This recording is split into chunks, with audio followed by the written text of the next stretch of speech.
Popping y'all, thank y'all for tuning in as always to the JLEGEND Effect. I need y'all to subscribe on YouTube, on iTunes, and on SoundCloud. And make sure y'all check us out on we got more than just the show. We got some skits on YouTube too, so we need y'all to check that out. Right now we have on the phone with us the three Letterman from PSA Podcast. Holla at the people. JLEGEND, what's good, man? You know what it is, man. I'm in the building, man. Thanks for having me, my nigga. I appreciate that, bro. Thank you for coming on, man. I definitely appreciate you doing that. Nothing, man. Before we get into anything else, man, why don't you tell people a little bit about your show, PSA Podcast? Well, PSA Podcast, you know what it is already. It's me and my bro Timbo. You know, we basically hold it down, and I like talking. You know, obviously my show is a lot of battle rap on there. But I like talking sports. I like talking hip-hop, too. Truth be told, JLEGEND, I'd rather talk music and sports. But a lot of niggas be asking me to do that. But then when I do that, you know, the views ain't really up like that. But sometimes I don't even care about views when it comes to sports. I just like having a conversation. Because those conversations are, you know, before battle rap got popping the way it is, music was always here. Definitely. Sports always been here. You know what I'm saying? So those two things we will never lose. But, yeah, our show is really... predicated on basically, you know, battle rap, hip hop, and sports. I actually remember you a little further back from I still am. I just don't listen to it as much, but I used to hear you a lot calling on the Star Show. Yes, sir. Shout out my man Star right quick. You know what it is, man. With the debates and all of that from various things. So I thought later on when you did the PSA and you were touching different things, I thought that was fitting because that's what I knew you from. Right. And in between that though, y'all did have, you know, you were doing some work before with Angry Fan and with Timbo. I don't want to get into all of that stuff, you know what I'm talking about, but I do want to get into what made you guys you and Timbo want to somewhat transition from doing the straight Angry Fan thing to wanting to do something that included the sports and music. Basically when we was on Angry Fan, we basically just did battle rap, but that was cool. You know what I'm saying? Like, we still doing the same thing right now. And just, you know, things just ain't really work out the way it's supposed to work out. You know what I'm saying? Everybody got their opinion on how they felt about the situation. Definitely. Son do his thing, I do my thing. I don't contradict anybody's belief. People be thinking niggas have beef. Let me just tell niggas, beef, that's not beef, my niggas. That's not beef. Beef is when you're in jail and your girl come through a visit to tell you that she pregnant by some other nigga. That's beef. That's beef, my nigga. Yeah. That's beef. Yeah. So all this thing, you know what I'm saying? Nah, things didn't work out, man. That's just what it is. I don't have no ill will towards dude, man, at all. I don't have time for that. You know what I'm saying? That's just too much energy to be. I guess because you know what it is. JLEGEND, I'm probably the oldest nigga in media, age-wise. So a lot of shit that niggas be. I don't really be caring about certain things. I got my voice and that's just what it is. If you notice, since we didn't go from that show, it's always been me and Timbo. You know what I'm saying? It's always been me and rocking since we left rocking with dude. It's always been me and him. And Timbo went through a transition. He had to take care of some shit. And then I did my own thing and then we connected back together. So we always, even when niggas wasn't doing the show for a while, we still talk, you know what I'm saying? Yeah. It's bigger than battle rap, so that's my bro, so that's just what it is. Yeah, definitely. I got no ill will towards, let me just say this right quick. Yeah. I have no ill will towards nobody in the media. If you niggas are looking for someone to beef with, you're going to be beefing with yourself. I promise you this. Yeah. Fans, I know you did the back and forth, niggas love it. Yeah, it's good for Twitter. I love this shit too. I'm guilty of it. Let's just keep it real. But I just ain't got no time to be beefing with a nigga about battle rap, about stupid shit. You know what I'm saying? Like, stupid shit, my nigga. Like, dumb shit. I ain't really beef for all that.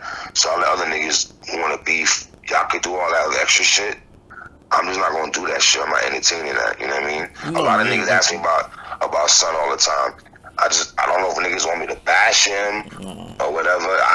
Even if I feel a way on how I feel about a lot of shit that went down, I'm just not gonna harp on it because it's been like how many years now? You know what I mean? Like, I ain't really on that type of time, and I'm pretty sure he's not on that type of time either. That nigga got his own show.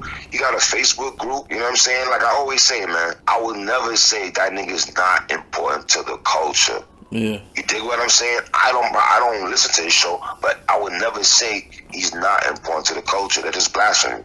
Yeah, you know what I'm saying? It's a level of respect that I'm a hassle dude when it comes to battle rap shit. Other shit, I might look at shit other differently, but son is official when it comes to battle rap. I would never say that. Yeah, and I agree with you 100% on that. That's why I asked you, instead of going into asking about him, that's why I asked you what made you want to go from just a battle rap show to something more versatile. Because I know it's been a lot of time spread in between. There's a lot of shit, and there are a lot of people. I'm definitely not one who want to go through the extra bullshit and create. Yeah, of course. Like, nah, for me, I looked at it like it was what it was for the time, and that's why I asked you the question the way I did, because I don't even care about, you know what I mean? I want to know is, what point did you feel you wanted to expand it as far as wanting to include the sports and the music and not just the battle rap? When we was over there, we already had PSA already popping up a little bit when we was over there, and that was just basically sports to hip hop. It was sports and hip hop based and shit. You know what I'm saying? Cap's he had so much shit on his hands. So I just wanted to talk about this shit. That's not my show. That's his show. You dig what I'm saying? Agreed. So I respect what it is. So when niggas just decided to go separate ways, yo, it is what it is. Niggas, all right, let's get it moving and shit. You know, all this extra shit with niggas. I do this shit for the love. I don't do this for competition. I don't do this shit to I'm better than you or my show's better than. I don't care about none of that shit. So I got a voice. I'm an OG in this shit. I got a lot to say. I've been around hip hop culture, sports culture since the 80s, my nigga. So it's not too much a nigga gonna teach me about bars, rhymes, music. I'm from the cloth, my nigga. I was around and I've been around this hip hop shit forever. There's nothing I ain't really seen before Sugar Hill. That ain't my time. But from Run DMC down, my nigga, I've been around from a jitterbug, from a youngin'. So too much a nigga gonna tell me about music, bars, and then you incorporate battle rap bars, and then if you look at me on Twitter, you see the music I listen to. So it just goes hand in hand in battle rap. Like I don't listen to, no shade to the young niggas. I'm not into Migos and all these other young niggas. That's not my type of speed. No shade to them. I'm still a rugged 90s nigga. No, I'm not wearing 46 baggy jeans and 6L t-shirts like we did back in 94. But you know what I mean, son? You know what I mean, J Legend? What it is, my guy. Yeah. So, you know what I mean? I don't really, the extra shit, I don't be into that shit, man. Because niggas be, you know what it is? Niggas be wanting you to beef. I be thinking like niggas be wanting you to beef just so they want the back and forth. Yeah, because they're entertained, but see, it just, number one, it speaks to the time that we in social media wise, right? Because that's the entertainment. But overall, when you really do the math on it, it's still how I see it as social media thugging. Like, you as a grown man, and you already said it in this conversation, that's not beef, man. It's a disagreement. You know what I'm saying? That's not beef. That's all. That's not beef. So for them, that's beef. They don't know no better. And they're looking for the entertainment, but everybody wants the entertainment till some shit happens that ain't funny no fucking more. And now everybody's an idiot. And I'm gonna bring up specifically, without really getting into the details, but I did an episode talking about the Troy Ave situation when it initially happened. And I was explaining, for anybody who wants, y'all can go back and listen to that full thing. But what I was saying is, I was seeing people who I knew who wasn't built like that getting on social media, putting their opinions, and at first they was like, Troy Ave is soft, X, Y, and Z. But then when that whole situation happened, now it's Troy Ave was stupid for that. You're a gangster. No, but you had people sitting there saying, oh, he was stupid for that because now he threw away his life trying to be gangster. And my thing to all of them is, yo, man, like, how do you really want this? And then when I see people who I knew ain't built like that talking about what they would have done in that situation, that just frustrates me, because I'm a street dude for real with the resume to back it up. From Harlem. I'm from Harlem. And it's like, yo, fam, you, like, for me, when I first got on social media, I used to take shit serious when people would say things to me. And then I had to, like, realize that, hey, you know what? You motherfuckers just want the entertainment. Because when shit get real, not only do you not want a part of that, but you want to sit there and tell everybody they stupid for acting like that. That's what the fuck you wanted. Yeah. You gotta remember, my nigga, a lot of niggas, whether you want to call it trolling or niggas be miserable at the crib, my nigga, they miserable. Yeah. They girl don't want them. they fucking kids walk around with shitty diapers for the last 3 days, my nigga. You feel me? They go in the fridge, ain't nothing to eat. Yeah. Wifey fucking paying all the bills while you home playing PlayStation, scratching your nuts, my nigga. Asking niggas, yo, I got $8 on the bag, what up? I'm $2 short. Yep. For the dime. Yep. Come on, man. Can you look out? Can you look out, Can son? you look out? Then you gotta go to the store, ask Poppy to front you a fucking a Dutch or some paper or green leaf, nigga. Get the fuck out of here, man. That's why I be telling niggas, I don't take this shit serious because the bigger picture for me is my family. You dig? Yeah. You niggas could scream number one. I'm number one in my family, my nigga. I take care of my family. Yeah. I got 3 kids and a wife. I hold them down, bro. Yeah, that's all that matters, man. That's what really matters. At the end of the day, my nigga, if anybody can take anything from this interview, Legend, take this. I'm a grown ass man with kids, and I hold them down. Yeah. For real. And I salute that, man. Definitely. You can hate me. You can hate me for anything I say today on J Legend show about battle rap, about music. You can say that fuck 3 letter man, J Legend. Fuck that nigga. That's cool. I'll take that. But when it comes to my seeds and my wife, I hold that down, my G. Yeah. I hold that down. Yeah, definitely, man. Let's go, man. Definitely, and I salute that, man. That's the way it's supposed to be. Not this whole other clown ass social media shit that ain't about nothing. But switching gears, right before we got on this phone call, man, we were just talking about it. You were on social media. You was on Twitter, to be exact, talking about Slick Rick, Guru. So let me ask you, because we're gonna have a mixture of people who are a little bit younger, and then people who, like myself, who have a better idea of the people that you're talking about. What was the actual debate you were having regarding Slick Rick or Guru? Alright, well, here's the thing. I don't like what I put on Twitter, right? I said rank them in order. Rakim, Kane, KRS-One, LL Cool J, Slick Rick, Cool G Rap, and Guru, right? Wow, now, what a list. That's a crazy list. And I put here's a sidebar, J Legend. I put good luck, LOL. Cause I know it niggas hitting me like, yo son, get the fuck out of here, Dre. Why would you tweet this? Like, nigga, kill yourself. Yeah. Like, we ain't got, like, nigga, what you trying to do to us right now, son? But here's the thing. First of all, I gotta start asking niggas, man, before you tweet me with the music shit, tweet me your fucking ID so I can see your date of birth, my nigga.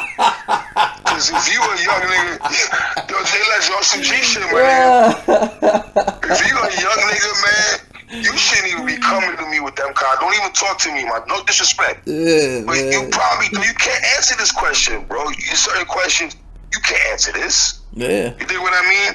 Yeah. So niggas had their lists, and I was shocked that a few people, and I'm talking about, if you look on Twitter, it's even now, I'm looking at it right now, mad niggas is answering my question and shit. A couple niggas, fam, pick Slick Rick over Guru. I think that is blasphemy. But why so?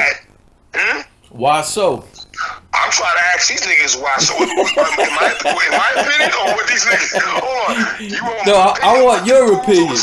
I want your opinion. I think this is easy. This is a layup. This is a layup answer, J Legend. And I'm gonna tell you why it's a layup answer, my G.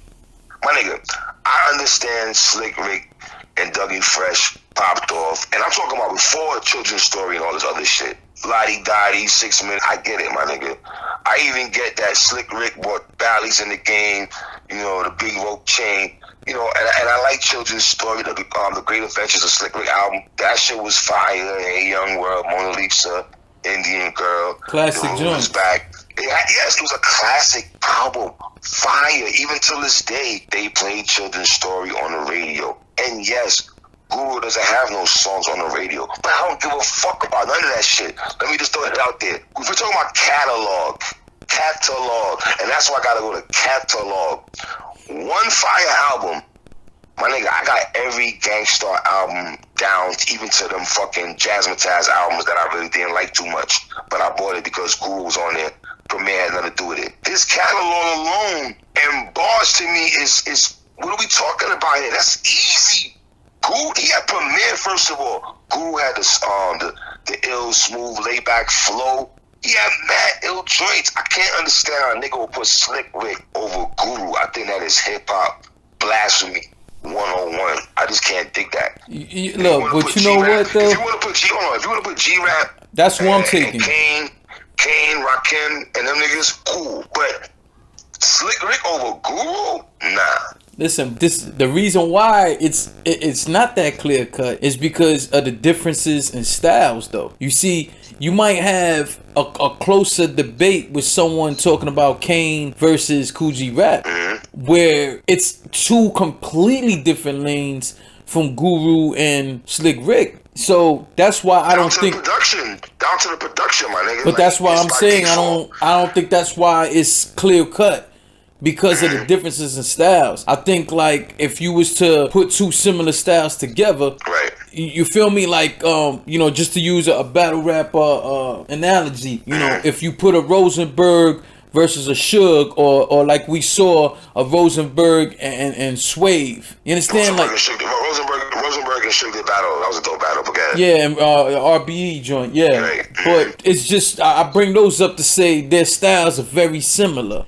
So that's a debate that you can actually have. No, you know what I mean? You can't, JLEGEND. What do you mean? I'm gonna tell you why. Hold on, but I'm telling you why because you can't compare the styles. If you compare, to me, if you put people who are in a similar lane, it's easier to me to pick out who you think will be better. If you pick out people from two separate lanes, it's hard to debate that because they do two different things. You're gonna have somebody who just likes one thing more than the other. They're not gonna have a fully rational conversation with you only because they like one style versus the other. But my nigga, you harping on the style aspect, and I get it, JLEGEND, but there's one aspect you have not touched on, my brother.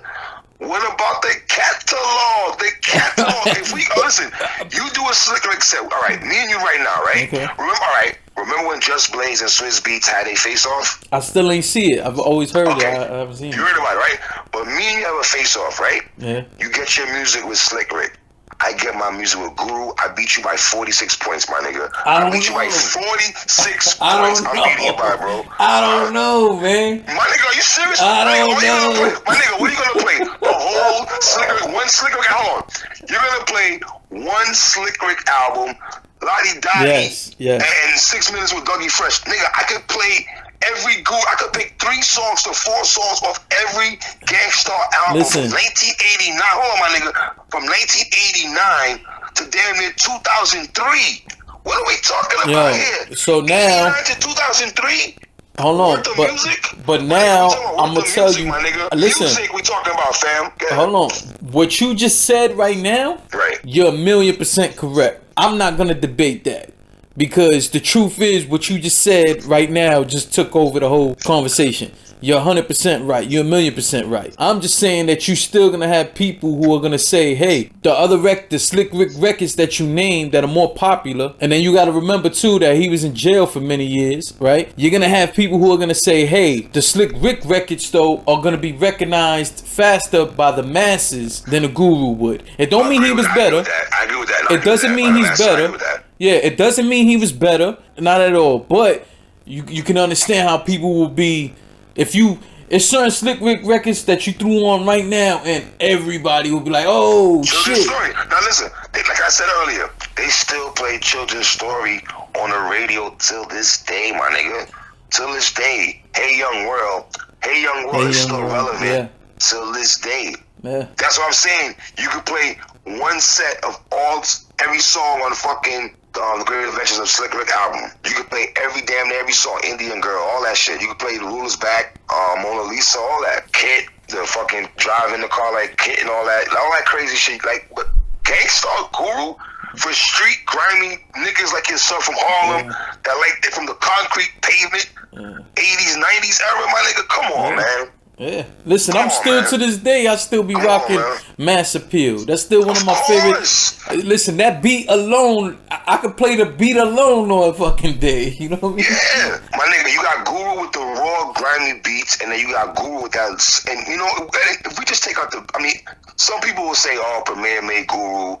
But damn, they made each other. No, they complimented each other. Yeah, they compliment each other. So I never want to have that debate. Who made who? Oh, it's like, with Prodigy, he was only dope because he had Havoc beats. Niggas love saying that too, but P was still fucking dope regardless. You know what I'm saying? Like, he was dope regardless. You could put P on any kind of beat back in early mid 90s. And he was catching wreck. You know what I mean? So for the people who are listening who aren't familiar with the music, right? Because I want to talk about 2 other artists, but before we get to them 2 artists, as far as Slick Rick and Guru go, Gangstar as a whole, whichever way you want to cut it. If there was one song from each one of them that you want people to absolutely listen to, which one would it be? Wow. Damn. All right. Ooh. Yeah. Yeah. This nigga put me on the spot right here, son. That's a dope ass question. Let me throw that out there too, my nigga. This nigga put me on the spizzy, but I like that though. I like that. I don't like niggas asking me, yo, I'm gonna ask you X, Y, and Z. I hate when niggas do that shit to me, first of all. So I don't do that to niggas and shit. Yo, what we gonna talk about? At my age right now, where I'm at right now in my life, I would say Hey Young World cause that's a song I play for my kids and shit. You know what I'm saying? Hey Young World is a positive message. I would say Hey Young World for Slick Rick, definitely. Hey Young World, you play that shit right now. You know what I'm saying? Chicago, you motherfuckers need to play that shit every day in every school, I think, before they start school at fucking 7:30. You know what I mean? If we keep it in a buck, my nigga. Listen, they need to play that. They need to play We Are the World. They need all that shit in Chicago schools right now, man. Nigga, they need to play We Are the World, all that shit, my nigga, for real. We Are the World, fucking Michael Jackson, fucking Dionne Warwick and all the motherfuckers back in the day, my nigga, all that shit. For real. They need some Queen Latifah Unity. You need all that shit UNITY, right now. all that shit, my nigga. UNITY, all in positive joints, my dude.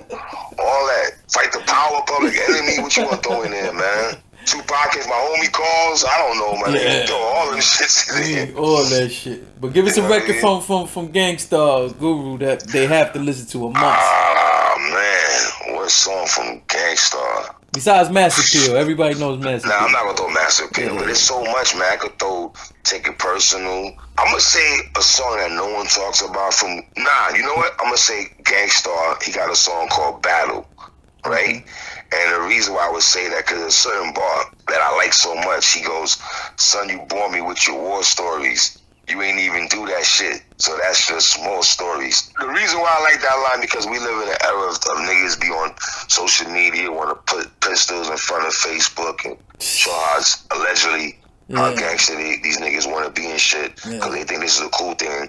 You little dumb niggas, let me tell you something real quick here on J Legend Show.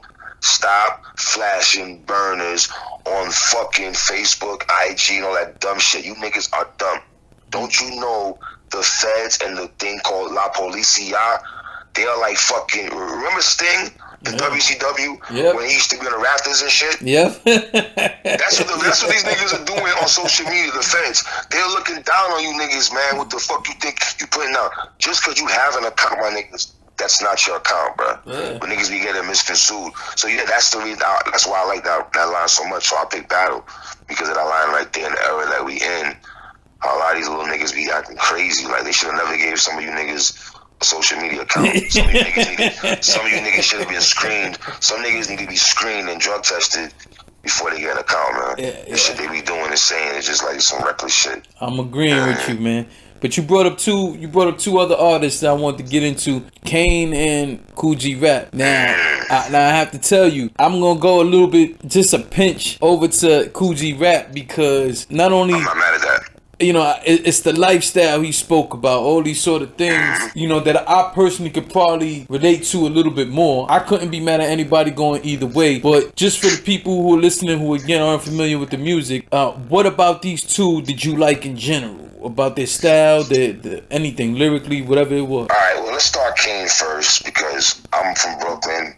He's born in Brooklyn, so I don't want to be on some Brooklyn bias shit, because I love G-Rap, first of all. I'll get into G-Rap in a sec. Kane had fashion with the fucking MCM leather bomb jackets and shit, the ill fade, 3 cuts in the eyebrows, trying to wild out on some old shit. He had Scoop and Scrap as dancers. Yo, my nigga, he birthed Jay-Z. Like, you could say that Hove, I mean, niggas would say Jazzo, of course, because he was, you know, Hove came up with the Jazzo. But Hove would tell you himself, he got a lot of shit from Kane also. You know what I mean? Here's the thing with Kane, man. Obviously, when you think of Kane, Ain't No Half Steppin' is the first song that probably comes to your head. And I remember as a youngster how popular that song was when my older cousins used to play that shit in the crib. This is WBLS Kiss FM days in New York City, ladies and gentlemen. For young niggas that don't know about that. Before High 97, you know what I'm saying? So, like, Kane was dope. He was more, different styles, because Kane, and then you had the shorties that like Kane too. You feel me? The women love Kane. I knew girls when I was in junior high used to have Big Daddy Kane posters on their fucking wall. I think this is what fucked Kane up though, is him with the women, because after a while, Kane stopped giving us them raw raps. It started, my nigga, he had an album called, Taste the Chocolate? The nigga was doing something, come on, my nigga. The nigga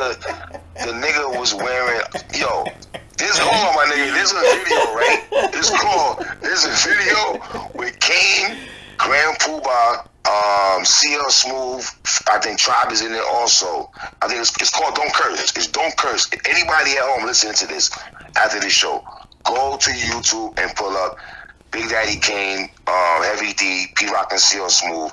The song is called Don't Curse. Go look at Kane's outfit he was wearing, my nigga. The nigga had on some purple rodeo. Like, he just started wild and doing songs with Barry White. Like, he just started, like, you know what I mean? So it was too much. The woman flocked to him. Yeah. His music just changed, and I respect it because he was different. He was living a different kind of lifestyle. So his music just changed on us right beneath our eyes.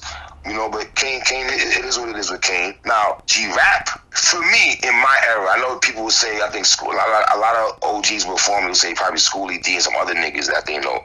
But if we're going to keep it raw to raw, in my opinion, this is the first East Coast gangster, Cool G-Rap. The first, I mean, like I said, I'm from the Run DMC down era, so if you say Run DMC, they had some shit here and there. But Rakim too, you could say to a lesser degree, because he was spitting God body shit. KRS was the fucking teacher. Slick Rick was all about being fly. Chunk jewelry, all that fly shit, rocking 30 chains, looking like Mr. T. Kane had the chicks, but could spit the raw shit. But G-Rap was just all gutter. And he was a fucking head of his time, my nigga. I agree. On his flow and delivery alone, my nigga. Even if you go back to the fucking symphony with him, Craig G, Master Ace, and that G-Rap verse just, it blew your fucking mind the way he was. I mean, Ill Street Blues, my nigga. Do I really gotta talk about the Ill Street Blues? This nigga, like, alright. Niggas would say Nas sound like Rakim, but he also got G-Rap in his blood veins too, my nigga. Or in his hip-hop veins. I can see that. Nas does have, like, G-Rap birthed that nigga too. Let's not get it twisted. I think it's a few people from that time that you can listen to and you can say G-Rap has some influence on them. Eminem's flow alone. Eminem's flow got a little G-Rap behind it, bro. That did it a little bit. If you listen to early Eminem, yeah. So yeah, G-Rap, I mean, come on, man. G-Rap was everything, my dude. Everything. And I think he gets lost in the source of people that doesn't get talked about, and it's almost a guru effect. Also, he didn't really have songs out there that to the masses, radio wise. Yeah. But you gotta remember, in our era, 80s, 90s, we didn't give a fuck about the radio. We didn't. They wasn't really blessed in hip hop like that, so we didn't care unless they played once on weekends when Chuck Chill Out and Mr. Magic and them niggas and shit. And Red Alert and these niggas would only play shit at nighttime on a Friday, Saturday night. You know what I mean? I'm talking about tape era when you had to take your mother's fucking Anita Baker tape, crack that shit and put some cotton tissue between them bitches. They got no more cassette tapes. Yep. To tape your fucking music off the radio. You know niggas don't even know how lucky you got to access the way you got to music. You know what I mean? Listen, I was telling my young homeboy, I said there was a point in time hip hop didn't even have his own station. Facts. We didn't even do that. You got you got sprinkled on other radios certain songs. And that's why you can also understand the Run DMCs and them trying to make a little more of a commercial, so to speak, or crossover kind of music, because once Run DMC did Walk This Way, they was out of here. They Walk This Way with Aerosmith shit, and Aerosmith was in the video. Out of here. It was gone. Next level shit. We didn't even have our own radio station. Now that we have all that, and like you said, the way now music get consumed in general, like, it's nothing like how it was back then. And it was like that, like, you know, taking even your mother's gospel tapes, Lionel Richie, and putting tissue in this shit. Hold on, JLEGEND. How about this? How about this, my nigga? Well, now, these youngsters, they don't even have to go to they don't know about waking up in the morning on a Tuesday, going on a line with 30 niggas in front of you, trying to grab a tape before you go to school type shit. Nah, they just go to their fucking computer, press, I go to iTunes, go to Apple, wherever the fuck they get their music and consume their music, and it's right there, your access right there. Bang. There's no hoping the tape didn't sell out. There's none of that. What you know about, my nigga, what niggas know about you going to the store and there's one Illmatic tape there left and you dolo in there gonna grab it and there's 5 goons behind you looking at you talking about, nigga, you better not grab that last Nas tape or we're gonna catch you outside and beat your fucking mouth. Hey, yo, let me tell you something, I've seen niggas go through that. I've seen niggas go through that, my nigga. This is real. Yo, the first Wu-Tang, 36 Chambers, I saw a nigga get beat up like that over there. You feel me? That shit is real, though. Shit was real. Niggas did not understand how shit was real, man. Alright, y'all, we're gonna stop this episode right here. Next week, we'll be putting out another piece of this episode of the overall interview. All right, so look forward to that. Please stop what you're doing right now. Subscribe on SoundCloud, subscribe on iTunes, subscribe on YouTube. Show us love, please. Subscribing does not cost you anything. Please tell a friend to tell a friend. We'll see you guys on the next episode.